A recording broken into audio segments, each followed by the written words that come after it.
In the recent Reverie podcast hosted on September 20th, Matt Owens, the writer of the upcoming live-action Netflix series, spoke about his pitch meeting with Oda, during which Oda stressed the fact that all the elements of One Piece have been intentionally and intricately crafted. Nothing in One Piece is without purpose. Luffy's crew has slowly been assembled over the course of what is now a very long adventure, but we know much forethought and planning went into their design. In a previous video, I analyzed the early concept sketches of the crew revealed in Databook Green and Magazine 10 to uncover any possible clues as to who may join Luffy's crew in the future. Oda spent many years prior to publication developing the concepts for members of Luffy's crew. We know much care was placed not only into the aesthetic choices but also the positions among the crew. From the outset, Oda imagined the goals and personalities of these characters and designed them to work together as a singular unit. The Straw Hat Pirates constitute a found family. They once lived separate lives but are united by fate and now work together to accomplish their goals. What unites the Straw Hats is their belief in and pursuit of impossible dreams. They sail together for the end of the Grand Line where the treasure of One Piece is hidden. Reaching the final island Laugh Tale and succeeding Roger as the next Pirate King represents a fulfillment of Luffy's dream, but what of the other members of Luffy's crew? Of course, Luffy also supports the other Straw Hats, and by sailing with Luffy, helping him become Pirate King, they believe their dreams will also be fulfilled. But perhaps these seemingly distinct goals are more closely interrelated than we had first imagined. When the story began, we knew nothing about One Piece, Roger, or the world within which the story takes place. Zoro's dream of becoming the world's greatest swordsman, Nami's dream of drawing a map of the world, Usopp's dream of becoming a brave warrior of the sea, and Sanji's dream of discovering the All Blue were seemingly disparate, entirely unrelated to Luffy's future coronation as the Pirate King. Over time, we have learned more about the significance of the treasure One Piece not only to Luffy's quest, but to the world at large. In my previous theory video, I discussed the prominence of sun and moon or day and night motifs throughout the series of One Piece, and the significance of these symbols in characterizing the central narrative arc of the series. The One Piece world is in a state of night. It has been asleep for 800 years since the end of the Void Century. Goldie Roger was far from an ordinary pirate, and he intentionally began the Great Pirate Era to inspire a successor, to discover One Piece at the right time. Whoever discovers One Piece must inherit the will of those who came before and shoulder the burden of the world's lost history, as Whitebeard foretold at the Battle of Marineford. The discovery of the treasure will spark a war which will turn the world upside down. The Straw Hats are not just an ordinary crew. They are the ones, as Pedro believed, meant to bring the light of the new dawn. In this long dark night, they sail the seas on the ship 𝙲𝚘𝚙𝚢𝚛 and bring light to the dark places they visit. Given the prominence of day and night motifs, the importance of the Straw Hats' dreams to the central narrative arc is apparent. As stated in the quote by Roger, which accompanies Dragon's introduction in Chapter 100, as long as people in the world hunger for freedom, dreams will continue to exist. Luffy's motivating desire for discovering One Piece and becoming Pirate King is not to rule the world, but to live as the person in the world with the most freedom. In this world governed by dark forces, dreams are a representation of people's desire for freedom, which Roger asserted was an immutable force, unable to be stamped out regardless of the person or entity sitting on the empty throne in Mary Joie. In light of these revelations, I think it's important to re-examine the dreams of the Straw Hat Pirates. As Oda said, nothing in One Piece is without purpose, and I can't imagine that the dreams, the motivating desires of the central protagonists of the series, designed to work as a singular unit and bring light to the world, are in any way ancillary to that main goal. So first, let's quickly go over the dreams of each member of the crew. Luffy's dream is to become the next Pirate King. This is accomplished by sailing to the end of the Grand Line and discovering the treasure One Piece. His motivating desire is to live as the person in the world with the most freedom. Zoro's dream is to become the world's greatest swordsman. Presently, 𝙗𝚘𝚙𝚎 Mihawk, formerly a member of the Seven Warlords, is regarded as the greatest swordsman in the world. Zoro's dream should be accomplished by defeating Mihawk and claiming that title for himself. His motivating desire is to make his name known even in the heavens to honor his friend Kuina. Nami's dream is to draw the first map of the entire world. Nami had a keen interest in cartography from an early age, and through much hard work and dedication has honed her craft. She is also preternaturally gifted in detecting weather patterns in a manner which is unique even in the world of One Piece. Usopp's dream is to become a brave warrior of the sea. The crew's resident liar and coward hopes to one day live up to the legacy of his father Yasopp, a great pirate and member of Shanks' crew. Sanji's dream is to discover the All Blue, a mythical sea where all the world's sea creatures live together, a chef's paradise. Chopper's dream is to become a great doctor capable of curing any disease. Dr. Hiroluck, the quack doctor who raised and inspired him, told Chopper no disease cannot be cured. Robin's dream is to discover the Rio Poneglyph, upon which the true history of the world, including the Void Century, is inscribed.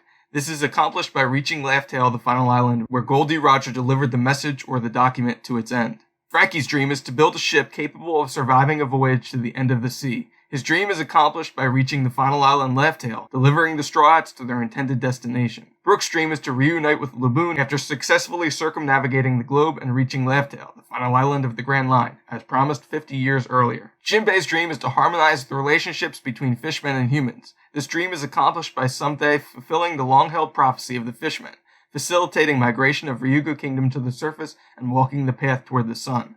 Vivi is also officially regarded as a member of Luffy's crew. She is the Princess of Alabasta and first joined the Straw Hats to liberate her home from the clutches of Sir Crocodile. Following the defeat of Baroque Works, Vivi chose to remain behind to help her nation heal. I have firmly believed for a very long time that Vivi will someday return to the Straw Hats. They parted not with farewell but with a promise. Vivi's dream, her goal, is to protect her nation and her people as their sovereign. We have since learned that Vivi's ancestor was among the 20 kings, founders of the world government, yet defected and chose not to live in the Holy Land Marijois among the world's nobility. Her father Cobra recently tried to learn from the 5 elders what motivated this choice, which may have again imperiled the people of Alabasta and put Vivi in the crosshairs of the enigmatic Emu, who presently sits in secret atop the empty throne. For now, I'm not going to talk about characters who have not yet but may in the future join Luffy's crew. However, I think when analyzing the potential for a character to join the Straw Hats, it's important to look not only for the presence of a dream, but also the manner in which this motivating desire may be related to the central narrative arc of the series. Over time, the picture has become increasingly clear. The dreams of the Straw Hats are not separate, but one piece. They are all different sides of one greater whole. Luffy's dream of becoming Pirate King, Robin's dream of discovering the true history, Frankie's dream of building a ship capable of reaching the end of the sea, and Brook's dream of reaching the end of the Grand Line and reuniting with Laboon are all very obviously interrelated, accomplished by reaching 𝚤𝚘𝚏. As discussed earlier, Oda carefully and intricately designed the members of the Straw Hat Pirates. Would he have assigned half the members of the crew dreams which are entirely ancillary to Luffy's quest and the central narrative? Though we do not yet know the full history of the One Piece world, our understanding has been greatly expanded from the time when the Straw Hats' dreams were first declared. And in light of that new information, we can now better determine the manner in which these goals may be related to the world's deepest mysteries. Starting with Zoro, the dream of becoming the world's greatest swordsman may seem entirely peripheral to Luffy's dream of becoming Pirate King. His ambition is to become the world's greatest swordsman by defeating Mihawk, who now holds no connection to the world government after the disbanding of the 7 warlords. Many believe that placing Mihawk alongside Shanks, Luffy's mentor, will allow Zoro to accomplish his dream of becoming the world's greatest swordsman simultaneous to Luffy's discovery of 𝚤𝚘𝚏. But this still fails to connect Zoro's quest to the central narrative arc of the series. Others imagine Shiryu, a character with no known narrative or thematic relation to either Zoro or Mihawk, will supplant Mihawk as the world's greatest swordsman and thus fill the role of Zoro's final opponent. But this too leaves Zoro's path disconnected from the other Straw Hats. But what if there remains one opponent unknown to the rest of the world that carries such power, whom Mihawk was unable to defeat? Could then one opponent yet remain in Zoro's path to becoming the world's greatest swordsman after he has defeated Mihawk? In a previous theory video, I outlined a potential connection between Zoro and the sword-wielding member of the 5 elders. I won't go into as much detail here, but consider that as Rayleigh has trained Luffy, Mihawk is also pushing Zoro to surpass him. For what reason? Mihawk is regarded as the greatest swordsman in the world, but what of the heavens where reside the celestial dragons, those who live as gods? In Volume 96 SBS, Oda implies Zoro is in some way directly related to the Shimotsuki clan and thus carries with him the will of Wano, an ally nation of Joy Boy, responsible for the creation of the poneglyphs upon which the true history was inscribed. Zoro's quest is to become the world's greatest swordsman, but his motivating desire is to make his name known even in the heavens. Oda frequently touches on these spiritual themes in relation to Zoro, whose irreverence has interesting implications in a world governed by tyrannical nobles who label themselves as false gods. Toki, the wife of Odin, was born outside the land of Wano during the Void Century and comes from the Amatsuki clan. Amatsuki means heavenly moon. The sword-wielding member of the 5 elders dons Wano-style garb and seemingly carries the cursed blade Shodai Kitetsu. At the time the elders made their introduction into the series, Wano had not yet been mentioned. Yet we know the concept for the land of samurai was imagined very early. Samurai Ryuma, from whom Zoro receives Shusui, is based on the character from Oda's one-shot series Monsters, which predates One Piece. From the names of Zoro's 3 current swords, we can gain an understanding of his character. Branded a demon, or the king of hell, Enma, Zoro is in truth a good, honorable man who walks the straight path of harmony, Wado Ichimonji, and fights against evil swordsmen in his quest to become the world's greatest swordsman, Demon Splitter, or Kitetsu. It would certainly be fitting if the Sword Elder is a member of the Amatsuki or Heavenly Moon clan, and keeping with the symbolism surrounding the celestial dragons and world government being false, self-proclaimed gods. The history of Wano and the Void Century is not yet known. We don't know which clan led Wano during this lost epoch. Could the Amatsuki clan have been the leaders of Wano? Perhaps the term elder is quite literal. Could the Sword Elder be the former shogun of Wano, a member of the 20 Kings, and founder of the world government? What then of Mihawk? Could he have crossed blades with, or even been instructed by this member of the 5 Elders in the way of the sword? Could this explain Mihawk's potential connection to Imu? Zoro began his journey with Luffy as a man falsely accused and labeled a demon, standing in opposition to a false god of the Amatsuki or Heavenly Moon clan, who wields the cursed blade Kitetsu in the Holy Land Marijua, would certainly be a fitting culmination to Zoro's journey to make his name known in the heavens and become the world's greatest swordsman. If, as believed in Wano, swords are indeed bound to the spirits of those who carried them. Kuina's sword, her spirit, will have accompanied and aided Zoro in his quest to become the world's greatest swordsman. We may yet learn more of the origins of the cursed Kitetsu blades, and those by whom they were created. If history has taught us anything in One Piece, those branded demons are often anything but. If Zoro keeps Enma, the spirit of Odin is also with him, representing Odin's desire to fulfill Joy Boy's will and reconcile Wano's history in a fated duel against a member of the 5 Elders. By fulfilling Wano's legacy, Zoro's dream of becoming the world's greatest swordsman may be brought into alignment with the central narrative arc of the series. Moving on to Nami, we know she dreams of drawing a map of the world, but this begs the question why none presently exists. Yes, the Grand Line is difficult to navigate, but we know some navigational charts exist. During the Orangetown arc in which Nami is introduced, she steals a map of the Grand Line from Buggy, a former member of Roger's crew. During Robin's flashback, we see a detailed globe of the entire One Piece world inside the library of Ohara. So what parts of the One Piece world remain uncharted? Certainly Laugh Tale, the final island, but Nami's stated intent is to map the world, not the location of One Piece. I suppose the Grand Line could largely be uncharted, but characters within the world, including the Marines, seem to have some sense of the relative locations of the islands it contains. If Nami's goal or dream was to chart the entirety of the Grand Line, one journey would be insufficient to accomplish this task, as the Straw Hats have only visited a small fraction of the islands which inhabit the world's most dangerous seas. Similar to Zoro's quest, this dream, at least superficially, would seem disconnected from the central narrative arc of One Piece. But again, I ask, why does no map of the One Piece world presently exist? We saw during Robin's flashback the lengths to which the world government will go to suppress information or knowledge damaging to its reign. But more importantly, the One Piece world is not in its proper state. A common sentiment is the idea that the Red Line is an aberration, and I believe this is very likely to be the case. The Red Line is a supercontinent which encircles the entire globe, upon which resides the holy city Marijua. It contains many different climate zones, which implies the Red Line was assembled by combining many distinct islands. Pangaea Castle, in which the 5 Elders and Lord Emu reside, takes its name from the real-world supercontinent, broken apart many eons ago through the movement of tectonic plates. Interestingly, we see the same emblem inside Emu's vault, as was present on the clothing of Zombie Oars, the legendary continent puller during Thriller Bark. Perhaps no map of the world exists because the world itself is not as it once was. Thus, Nami's dream of charting a world may only be accomplished once the Red Line is destroyed and the world is restored to its proper state. Sanji and Brook's dreams may also be inherently connected to the Red Line. Its destruction may reunite the world's 4 blue seas, creating the all blue Sanji hopes to find. Of course, the world seas are also separated by the Grand Line, hemmed in by the calm belts. If One Piece is discovered, Roger and Joy Boy's wills fulfilled, the Red Line destroyed, and the New Dawn realized, perhaps the Grand Line will have completed its purpose. In my previous video, I discussed the idea that, like the Red Line, the Grand Line also was intentionally created. It functions as a crucible designed to test the mettle of any potential contender to discover the treasure One Piece. Consider the Grand Line as hemmed in by the calm belts and thus can only be sailed in one direction. These windless stretches of oceans which border the Grand Line are inhabited by Sea Kings. We now know the Sea Kings are sentient creatures who will play a pivotal role in realizing the New Dawn. The Sea Kings also allude to the world not being in its proper state. They declare that even the whales cry out and wait for the day when the world will be set right. Brook's dream is to reunite with the island whale Laboon. When Laboon follows Brook and the Rumba pirates into the Grand Line, he is forever separated from his family by the Red Line. Significantly, like Laboon, we see all island whales are draped in scars from ramming against the supercontinent which encircles the One Piece world. The fact that this is innate behavior for a Laboon species, rather than unique to Laboon, implies the fact that this wall is out of place. Brook's dream may thus represent not only fulfilling the promise of the Rumba pirates and meeting again with Laboon, but also reuniting Laboon with his family by bringing down the wall which forever separates the world's seas. Similarly, Sanji's dream of discovering the All Blue will be realized when the Red Line is destroyed and the Grand Line has fulfilled its purpose, and thus no longer needs to exist. Robin and Frankie's dreams are the most overtly related to Luffy's quest to reach Laugh Tale. The Rio Poneglyph containing the world's history will impart an understanding of the Herculean task left to Roger's successor, in bringing about the dawn of the new world, and the Ship of Dreams will have completed its voyage when the Straw Hats at last reach Laugh Tale. But it's important to remember the purpose of recorded history is to light the way forward.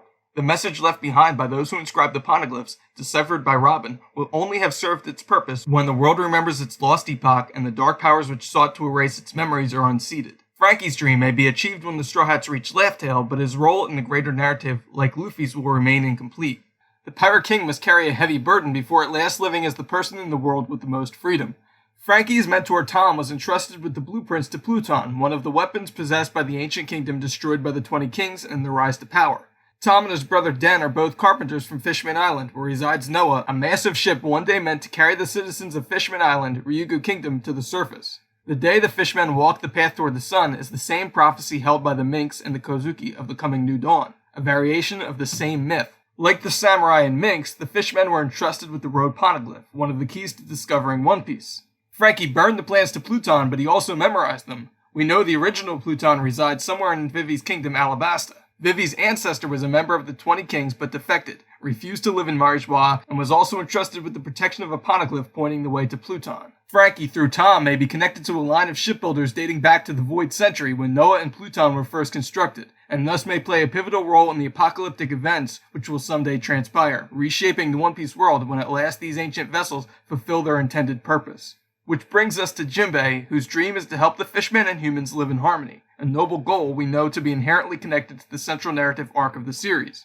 The oppression of the fishmen is largely perpetuated by the celestial dragons, but Ryugu Kingdom was already at the bottom of the ocean during the Void Century. Joy Boy made a promise to the Mermaid Princess, the previous Poseidon, 900 years ago at the start of the world's lost epoch. During the Fishman Island arc, Charlie has a prophecy that Luffy will someday destroy the island, which is largely understood to be an endgame event in the series, part of the final war. The presence of many hero hats on Fishman Island and the Straw Hat in Imu's vault have led some to believe that this is a red herring, that Luffy would never be responsible for the destruction of the island. But consider the Baratie arc where Luffy begins destroying the restaurant such that Sanji, Zeph, and the others would not throw their lives away to defend it against Krieg. We know that the fishmen do not want to live on the ocean floor, but are forced to reside 10,000 meters below the surface, directly underneath the holy city Marijois. Their home is illuminated by light from the roots of the Eve tree, which, like moonlight, is a pale reflection of the sun's true light. Someday Luffy and Shirahoshi will guard the citizens of Ryugu Kingdom to the surface aboard Noah, pulled by the Sea Kings. The fishmen were entrusted with the road poneglyph, and like his forebears, Jinbei, the Knight of the Sea, fights for harmony which will only be achieved by realizing the new dawn. Lastly, we come to Usopp and Chopper, whose dreams are somewhat ambiguous, though likely no less connected to the central narrative arc of the series than other members of the crew. Usopp dreams of becoming a brave warrior of the sea and living up to his father Yasopp, a member of Shank's crew. Usopp is a coward who often runs away from fights, and a liar whose boasts far outpace the reality of his achievements, at least temporarily. Usopp's lies are not malicious. He tells big fish stories to Kaya to boost her spirits, and his larger-than-life boasts, more often than not, come to pass. Talk about some impressive observation hockey. Greatest among these lies is his declaration that the dreaded Captain Usopp commands an army of 8,000 followers. The Straw Hat Grand Fleet presently contains 5,640 members, but will likely expand in the future. More significantly, from the introduction of Dory and Bragi in the Little Garden arc, Usopp has formed strong bonds with every giant the Straw Hats meet. Beyond Wano, Elbaf is one of the major story arcs likely remaining in the New World. The army of giants is said to be the mightiest in the world, and their allegiance was sought by Big Mom, a member of the Four Emperors.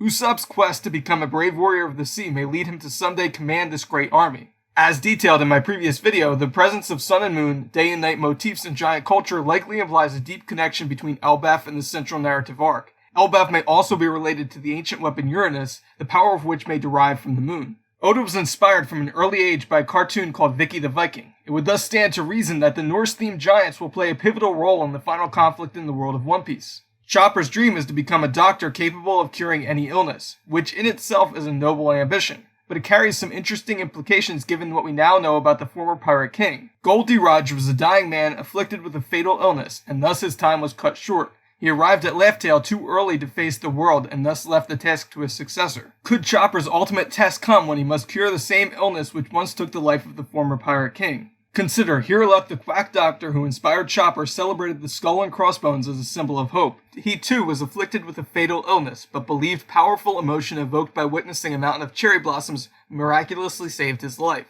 In his final days, Roger met with Whitebeard on an island covered in cherry blossoms. Could this somehow represent a last-ditch effort to avert his death before turning himself in for execution? Roger resigned himself to his fate and smiled before his death, but that doesn't mean he wanted to go. especially with a child on the way and the world remaining in a dark state. Could this have been Roger's Garden of Gethsemane moment, a plea for the cup of death to be taken from his lips, before at last resigning himself to die sacrificially for the sake of a new era? This could certainly tie Chopper's dream to Luffy's quest of becoming Pirate King, but perhaps even more broadly, Chopper will need to somehow treat some form of pandemic or widely spread contagion. Caesar, one of the world government's top scientists, endeavors to create a chemical weapon of mass destruction. Queen, a member of Kaido's crew, specializes in the weaponization of infectious disease. We have seen this recurrent idea that illness may be weaponized, and perhaps this is also true of the world government. A friend of mine made a really interesting observation, that as far as we know, no member of Roger's crew who landed on Laugh Tale possessed a Devil Fruit ability. We know that Devil Fruit users are cursed by the sea, unable to swim. In their approach, both Toki and Buggy, the two known Devil Fruit users aboard Roger's ship, suddenly fall ill and are thus unable to make the voyage to Laugh Tale. This is of course purely speculation, but it could carry some interesting implications for Luffy, Robin, Brook, and Chopper, all of whom possess Devil Fruit abilities. Chopper's Rumble Ball research has allowed him a degree of control over his powers. We will likely learn much more about Devil Fruit, their nature, and their origins when Vegapunk is at last introduced into the story. Could Chopper's research thus be somehow essential to Luffy and Robin's ability to reach Laugh Tale? Even if this turns out not to be the case, I suspect the origin of Devil Fruit is deeply connected to the Void Century.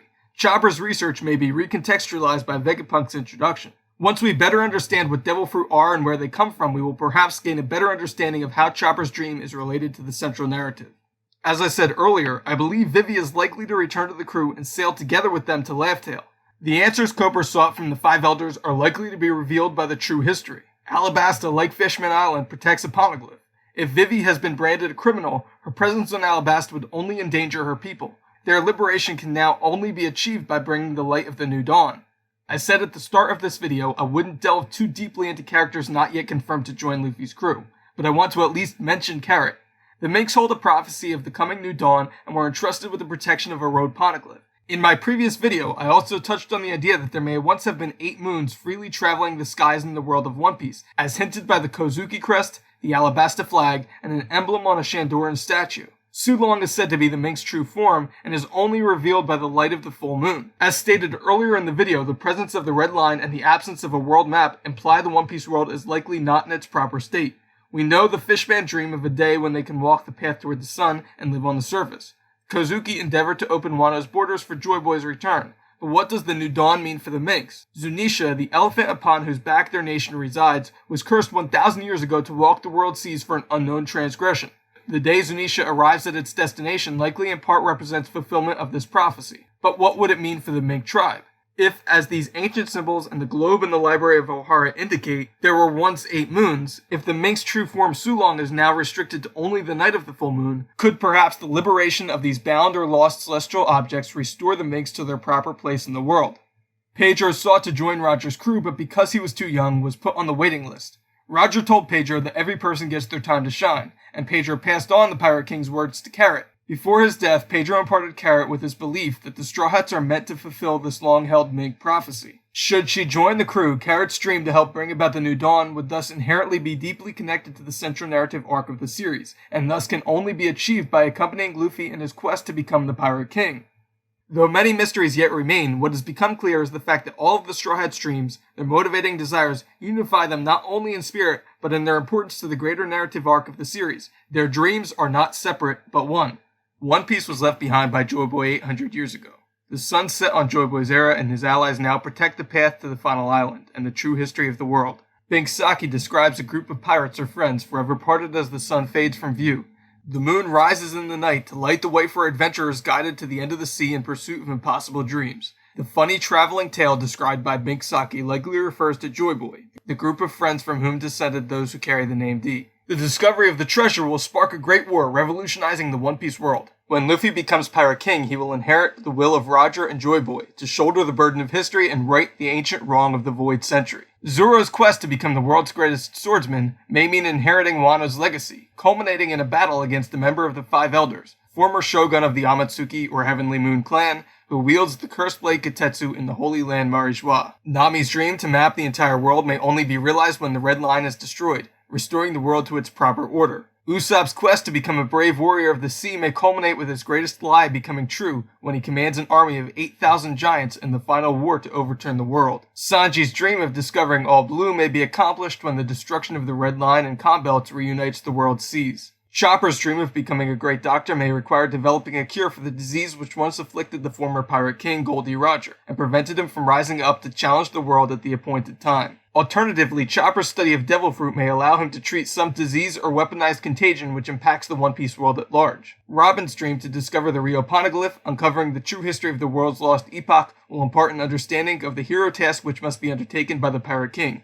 and light the path forward for the One Piece world. When Thousand Sunny completes its voyage delivering the Straw Hats to Laugh Tale, Frankie's dream will have been in part completed. His connection to Tom and Den, shipbuilders from Fishman Island, may tie him to a legacy of carpenters dating back to the Void Century with the creation of Pluton and Noah, two massive ships which will play a critical role in the endgame of the series. Brook's dream to reunite with Laboon may also mean reuniting the world's oceans, such that the island whales can once again travel freely. His position as the Straw Hats musician may also tie him to the one who composed the song Binksaki, which describes Joy Boy's adventures in the Void Century.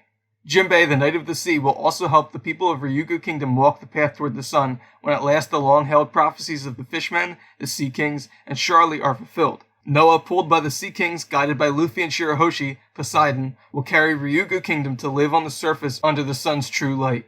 Vivi's ancestor, defected from the 20 Kings and 800 years ago, agreed to hide Pluton. The purpose for that decision may be made clear by the true history recorded on Laugh Tale. By supporting the Pirate King Luffy, Vivi will not only fight for the liberation of Alabasta but for the entire world. By helping the Straw Hats become the light of the new dawn, Carrot will fulfill Pedro's wish and live up to Roger's message that every person has their time to shine. Helping bring about the new dawn will also mean the arrival of Zunisha at its destination and perhaps the restoration of Mink society through the liberation of the world's lost moons. The ancient weapon Uranus may also be tied to this prophecy through the Giants of Elbaf. Smoker's desire to see the Marines serve true justice will only be realized when the corrupt institution they serve, the world government, is replaced. Did I not mention Smoker earlier? Sorry, I guess that's a topic for a separate video. All four of the groups entrusted with the Road Poneglyphs may be in part represented on Luffy's crew. Jinbei represents the Fishmen and Ryugu Kingdom, Zoro, the Shimotsuki clan of Wano, Carrot, the Mink tribe of Zou, and Usopp may represent the Giants of Elbaf. The will of Joy Boy, the group of friends who left behind One Piece 800 years ago, after failing to protect the world from the dark forces which now hold power, and those who have stood guard for centuries while waiting for a successor, will at last be fulfilled when the long night ends and the Straw Hats together realize their dreams, bringing about the light of the new dawn.